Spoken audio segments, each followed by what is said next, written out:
Semoga Allah menjauhkan kita dari zina. Zina itu kehinaan, hanya orang rendah yang berzina. Maka jika ada seorang hamba teruji dengan perzinaan, maka dia telah terendahkan. Susah melakukan zina kecuali bagi orang rendah.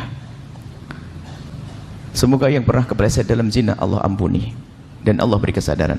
Sebelumnya saya kasih kisah. Ada namanya Hindun, Sayyidah Hindun. Itu adalah seorang wanita yang pernah menyuruh Wahsy membunuh Sayyidina Hamzah. Membayar Wahsy, wahai Wahsy, bunuh Hamzah, karena begitu marahnya kepada Rasulullah dan dendamnya kepada Nabi Muhammad. Akhirnya Wahsy membunuh Hamzah, dan begitu marahnya sang Hindun tersebut, sebelum masuk Islam itu dibelah dadanya Imam Sayyidina Hamzah dan digigit hatinya, sehingga digelari Hindun Akilatul Akbat, Hindun yang makan hatinya Sayyidina Hamzah. Tapi ternyata Allah yang Maha Kasih, pandangannya Hindun kepada Rasulullah berubah suatu ketika menjadi pandangan hormat, sehingga karena pandangannya sudah tidak pandangan musuhan dengan Nabi Muhammad, Allah kirim hidayah, Hindun masuk Islam. Di saat Hindun masuk Islam bersama para wanita datang ke Rasulullah. Di saat datang ke Rasulullah, Rasulullah ingat Hindun.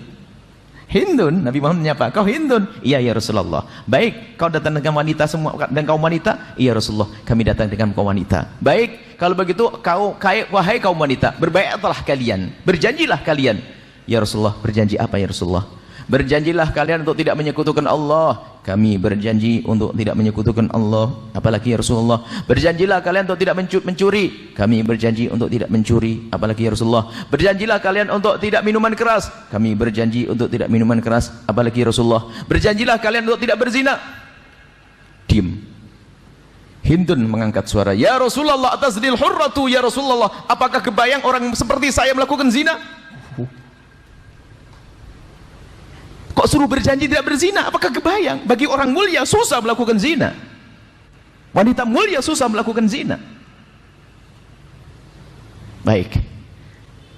Akan tapi mungkin ada orang yang kepleset dalam zina. Artinya seperti itu. Jadi harus tahu kemuliaan diri. Susah melakukan zina. Nggak gampang melakukan zina. Karena seorang wanita yang melakukan zina, dia rela direndahkan, digagai, direndahkan oleh kaum laki-laki. Rendah tanpa harus dengan akad dan sebagainya.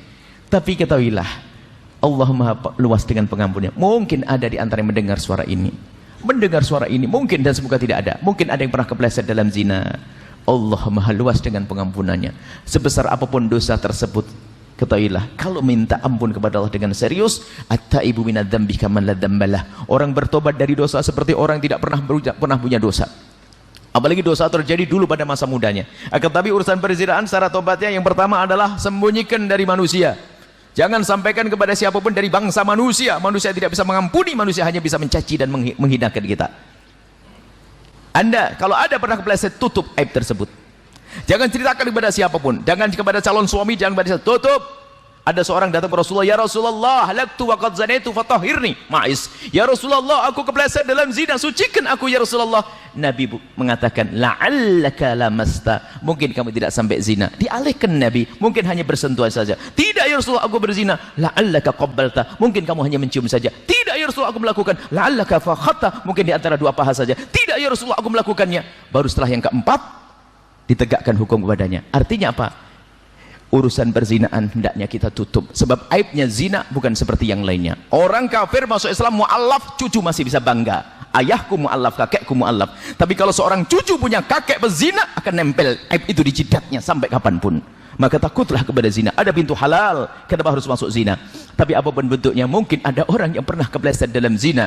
Anda bertobat, minta ampun kepada Allah. Syarat tobat yang pertama urusan zina, jangan cerita kepada siapapun dari bangsa manusia. Kalau Anda pernah bercerita, sudah cukup, untuk dia saja yang tahu. Selebihnya jangan. Kemudian setelah itu mengadulah di tengah malam kepada Allah dengan tetesan air mata. Sebab-sebabnya menjadikan Anda terjatuh zina, Anda jauhkan semuanya. Kalau Anda menyesal dengan sungguh-sungguh, maka ketahuilah, at-taibu minadz-dzambi kaman la dzambalah. Orang bertobat dari dosa seperti orang yang tidak pernah punya dosa. Maka yang pernah kepleset dalam zina, jangan kecil hati. Allah Maha luas dengan pengampunannya. Dengan catatan kita memang rindu pengampunan dari Allah, mengadu kepada Allah. Sebanyak apapun zina yang pernah dilakukan, sebesar apapun dosa yang pernah dilakukan, maka ketahuilah, kalau sudah tobat, Allah akan ampuni. Allah akan ampuni. Maka jangan gampang cerita tentang masa lalu yang busuk, masa lalu hina. Yang lalu biar berlalu. Menangis kepada Allah, bisa diampuni, bertanya. Apalagi itu kejadian sudah lama. Akan tapi lebih dari itu yang perlu kami ingatkan, yang sudah menikah, seorang wanita. Zaman ini kami mendapatkan pengaduan mengerikan sekali, wanita-wanita gara-gara ada WA grup teman SMA mulai tergoda, keluar dari kesetiaan kepada suaminya. Ini banyak, ada yang terjadi. Jadi anak ibu-ibu sudah umur 55, ada ibu-ibu umur 60 tahun, subhanallah, dihinakan oleh hawa nafsunya gara-gara grup WA, grup reuni SMA zaman dahulu, sehingga terkenang dengan tak taunya sudah menjadi duda dia, tak taunya ada WA dan sebagainya. Sudah tua sampai anaknya kebingungan mengurusi ibunya, tak taunya lebih senang lari dan melakukan kehinaan zina. Hati-hati, bahkan punya suami karena dia wanita direndahkan. Akan tapi takutlah kepada Allah. Jaga kalau punya grup WA, hati-hati. Jika ada yang mengajak masuk neraka, jangan mau. Urusan syahwat itu ya, jangan sampai masuk kepada pintu zina, jangan dekati zina. Naudzubillah. Kadang belum tentu orang tersebut lebih bagus, akan tapi setan yang menjadikan bagus. Mungkin suaminya lebih segala-galanya, cuman gara-gara seorang perempuan tidak pernah menjaga matanya, sehingga dia akan tergoda lalu melakukan keharaman dengan laki-laki lain yang mungkin lebih rendah dari segala-galanya, akhlaknya, kegantengannya dan segalanya. Karena apa? Setan yang menghiasinya. Takutlah ini masalah ini. Banyak pengaduan-pengaduan seorang istri, bahkan seorang istri yang ngadu dengan dirinya sendiri yang mengadu. Dia tiba-tiba berkata, "Buya, kenapa saya masih sudah punya suami, tiba-tiba kalau saya terpesona dengan kawan lamaku dan saya susah menghilangkan kenangan itu. Saya tiba-tiba ingat sampai saya dengan suami saya kurang mengabdi." Dia insaf. Ngadu yang gak insaf, bablas dia dalam kehinaan. Begitu juga kaum laki-laki, hati-hati, jangan gampang melihat yang haram, menjadikan sebab di rumah kita tidak indah. Mata laki-laki yang sering nonton yang haram, film porno, ngelihat perempuan buka aurat dan sebagainya, itu menjadikan kurang semangat dengan yang halal di rumahnya.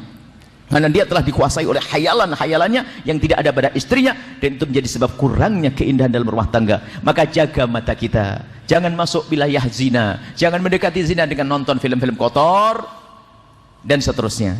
Inilah ya, insya Allah Maha Pengampun. Allah Maha Pengampun. Yang pernah kepleset dalam zina segera ngadu kepada Allah, minta ampun, dan jangan ceritakan kepada siapapun dari bangsa manusia. Cukup antara anda dengan Allah, selesai. Bahkan tidak disunahkan kalau seandainya ada negara Islam, tidak disunahkan kita ikrar untuk dicambuk dan dirajam, nggak disunahkan. Disunahkan untuk menutup. Kenapa? Ini lebih aman. Kenapa? Dia tidak hidup sendiri. Agar apa? Agar anaknya tetap terhormat, agar keluarganya tetap terhormat. Tapi kalau sudah dia dirajam, biarpun dirajam itu masuk surga, maka keluarganya akan berkata, "Oh, nenekmu ya itu, ibumu ya itu." Di zaman sekarang tidak mustahil ada orang merendahkan. Pada zaman Nabi ada. Waktu kisah Ghamidiyah itu, setelah dirajam oleh Rasulullah, mati, dirajam, ada sebagian berkata, "Mici, mati dalam keadaan dirajam karena zina." Direndahkan. Nabi marah. Kalau seandainya ditimbang tobatnya perempuan ini dengan amalnya ahli Madinah, niscaya lebih besar beratnya tobatnya wanita ini. Artinya tidak boleh direndahkan kalau orang bertobat. Hati-hati. Kemudian setelah itu, tolong jangan sekali-kali membicarakan orang berzina, menggunjing orang berzina, dosanya besar sekali. Naudzubillah.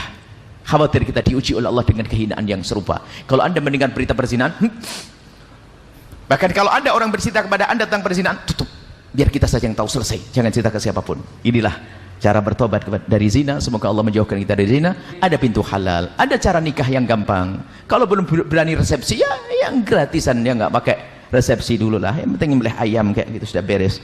Jangan masuk wilayah zina. Hati-hati ya, zina adalah hina dan hina. Pintu halal mudah. Kalau ada yang menikah hari ini, tak nikahkan depan Habib Syahlan, langsung nikah Habib.